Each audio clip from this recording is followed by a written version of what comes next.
पाहे सावचित हारुष्य मुख महापर्वत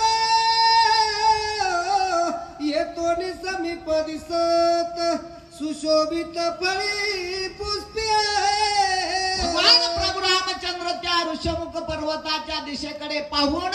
लखन भैयाला सांगू लागले की हे लखनजी, हा जो असणारा समोर जो असणारा ऋषमुख नावाचा पर्वत आहे, सर्व वेलीने फळाने जो असणारा बहरलेला अशा प्रकारचा रमणीय जो असणारा हा ऋषमुख पर्वत आहे बाबा. ऋषीनी यज्ञयाग केले या लागे ऋषमुख याते म्हणत